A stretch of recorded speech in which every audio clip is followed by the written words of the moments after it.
প্রিয় দর্শক, আসসালামু আলাইকুম ওয়া রাহমাতুল্লাহ। একবার এক নাস্তিক এক দরবেশের কাছে এসে 4টি প্রশ্নের জবাব জানতে চেয়ে বলল, আপনি যদি আমাকে এই 4টি প্রশ্নের সঠিক উত্তর দিতে পারেন তবে আমি মুসলমান হয়ে যাব।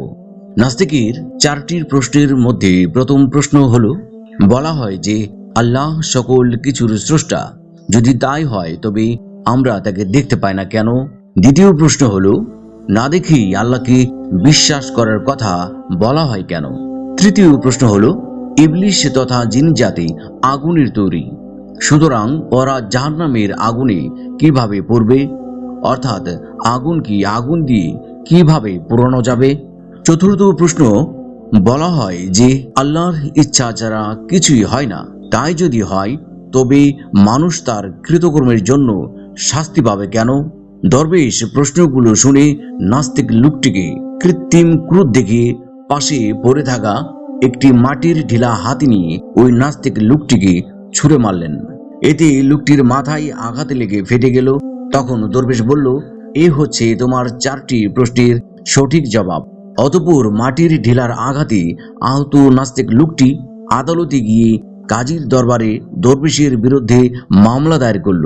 কাজী ওই নাস্তিকের বিবরণ শুনে দরবেশকে জিজ্ঞাসা করল, আপনি ওই ব্যক্তির প্রশ্নের জবাব না দিয়ে এভাবে মারলেন কেন?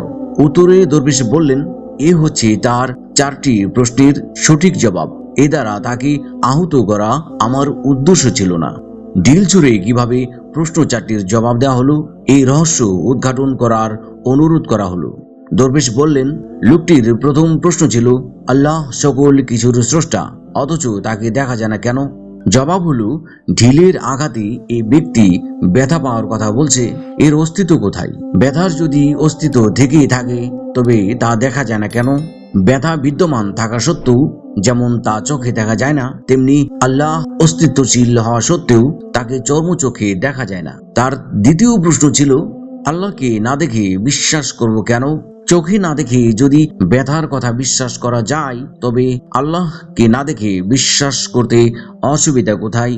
তার তৃতীয় প্রশ্ন ছিল, শয়তান ও জিন আগুনের তৈরি হয়েও জাহান্নামের আগুনে পড়বে কিভাবে? উত্তর হলো, মানুষও মাটির তৈরি। মাটির তৈরি মানুষকে যদি মাটির ঢিলার আঘাতে ব্যথা দেওয়া যায় তবে আগুনের তৈরি জিনকে আগুন দিয়ে পোড়ানো যাবে না কেন? তার চতুর্থ প্রশ্ন ছিল, আল্লাহর ইচ্ছা ছাড়া কিছুই ঘটে না, তাহলে মানুষ তার কৃতকর্মের জন্য শাস্তি পাবে কেন?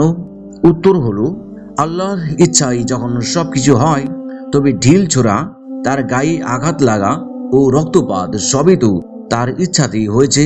সুতরাং এই ব্যাপারে আদালতে অভিযোগ করার কি আছে? এর যদি অভিযোগ ও বিচার চলে এবং শাস্তি বর্তায় তবে মানুষ তার কৃতকর্মের বিচারে সুফল ও কুফল ভোগ কেন মিথ্যা হবে? দরবেশের এই অভিনব জবাব শুনে নাস্তিক লোকটি হতভম্ব হয়ে গেল এবং ইসলাম ধর্ম গ্রহণ করল। প্রিয় দর্শক, আসসালামু আলাইকুম ওয়া রাহমাতুল্লাহ। আমরা এই গল্প থেকে কি শিক্ষা অর্জন করতে পারলাম? আল্লাহ আরশে সমাসীন, তিনি সেখান থেকে গোটা সৃষ্টি জগৎ পরিচালনা করছেন। তার এখতিয়ারের বাইরে কোনো কিছুই নেই। তাকে না দেখে বিশ্বাস করার নাম ঈমান। সবকিছুই তার আওতাধীন। তিনি কুন হও বললেই হয়ে যায়। তিনি অসীম, তিনি সর্বময় ক্ষমতার অধিকারী।